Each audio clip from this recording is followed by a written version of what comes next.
Na próxima quarta-feira vai ser realizada mais uma atividade da terceira edição do evento Transtornar o Olhar, Transcrever e Resistir. Os palestrantes são todos pesquisadores e escritores trans que vêm compartilhar experiências e ampliar a discussão sobre transexualidade. Nós vamos conversar com uma das organizadoras, a professora de Antropologia da Unesp e coordenadora do grupo de pesquisa Transgressões, Corporalidades, Gêneros, Sexualidades e Mídias Contemporâneas. A gente recebe a Larissa Pelúcio. Larissa, muito obrigada por sua presença aqui no Unesp Notícias. Larissa, falando do evento de uma forma geral, e o nome é tão inspirador, né? Transtornar o olhar, qual que é o objetivo? O objetivo é trazer uma pauta que é política, né? E que está na nossa cena pública para o âmbito da universidade, para que haja uma reflexão crítica, também teórica, mas que seja também sensível, com o protagonismo das pessoas trans, que têm mais do que uma experiência subjetiva, afetiva, emocional com a transexualidade, né? Mas também tornaram essa experiência um campo de reflexão e de elaboração crítica, teórica, que ajuda muito a gente a pensar nessa realidade que durante muito tempo ficou silenciada, mas ela existia, né? E o silêncio muitas vezes foi um grande inimigo, porque autorizou tratamentos médicos ainda bem muito superados já, né? Mas com lobotomia, choque, intervenções como internamento ou criminalização, né? Encarcerando essas pessoas, inviabilizando mesmo uma vida plena, habitável, né? Então, a própria mudança de abordagem, que não é vista como uma doença, a transexualidade mais... ainda está no DSM, né, como uma disforia. E essa é uma luta que muitas pessoas trans têm levado a cabo, mas ela não é uma unanimidade, não é um consenso entre pessoas trans, até porque aqui a gente tem o SUS cobrindo, né, os custos do processo transexualizador, e algumas pessoas argumentam de que se não fosse considerado mais no campo das patologias, não teria o acesso. Mas a gente também, as pessoas, entre elas eu, que sou favorável à despatologização das questões de gênero, penso que gravidez, né, também não é uma enfermidade e nós estamos cobertos pelo Sistema Único de Saúde. Vasectomia também não se trata de uma enfermidade, está ligada à sexualidade e reprodução e também tem a cobertura e a assistência, né? Então a gente tem feito essa luta, é uma luta internacional, mas sobre a qual não há consenso, como eu estava te falando. Falar sobre transexualidade, você mesmo já passou pelo tema, é discutir questões de gênero.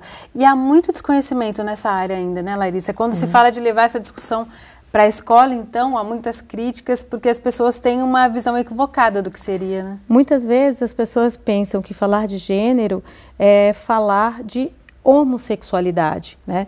Todos e todas nós temos gênero, e o gênero é uma construção social, né, histórica, política, é um operador de desigualdades. Nós, mulheres, podemos falar muito claramente disso, né, em relação ao respeito profissional, à violência doméstica que está aí tão presente e com números tão alarmantes, né, são dados estatísticos que a gente tem visto, por exemplo, cada vez mais lares que são monoparentais com mulheres pobres à frente como figura de referência no IBGE.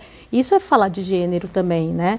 E essa discussão que acaba resvalando para a questão da sexualidade, evidentemente são coisas que estão implicadas, que estão relacionadas, mas elas não são necessariamente a mesma coisa.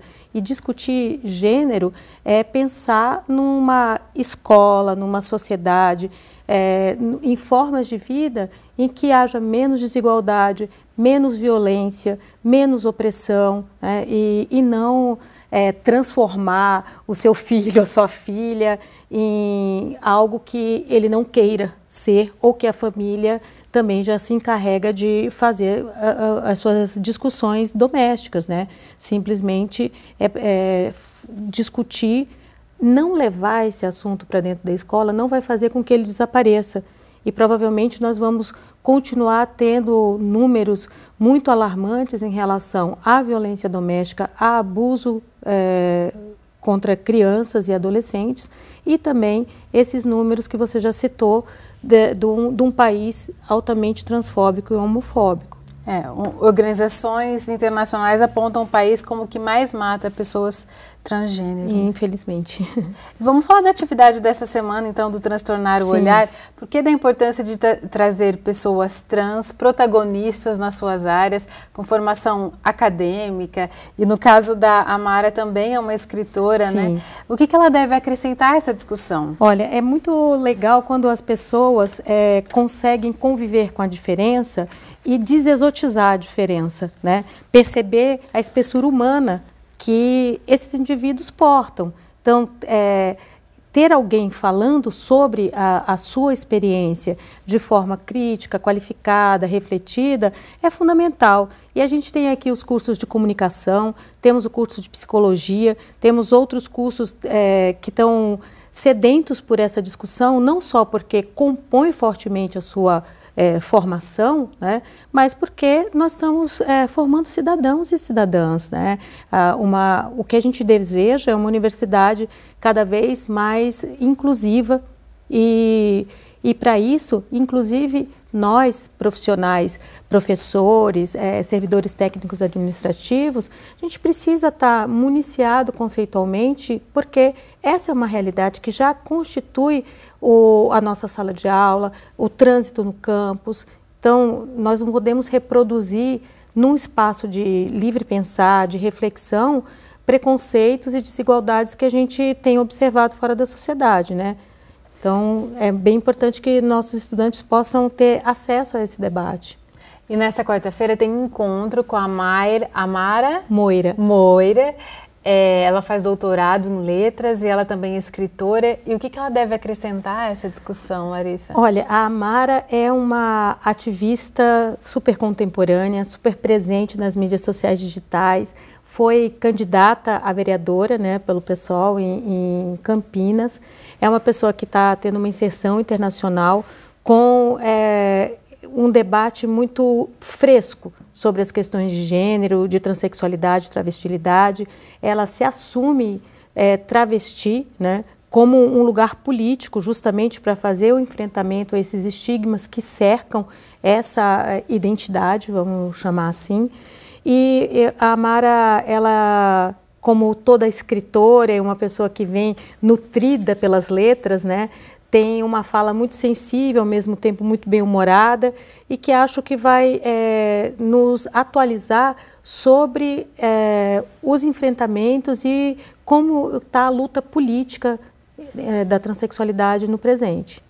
A palestra, então, com a Amara Moira é às 7 da noite na Central de Sala. Estão todos convidados, né, Sim, é aberto à comunidade bauruense e, claro, a toda a comunidade unespiana. Sejam todas e todos muito bem-vindos. Eu acho que vai ser imperdível e uma palestra gostosa, porque a ideia é que haja muita troca, né?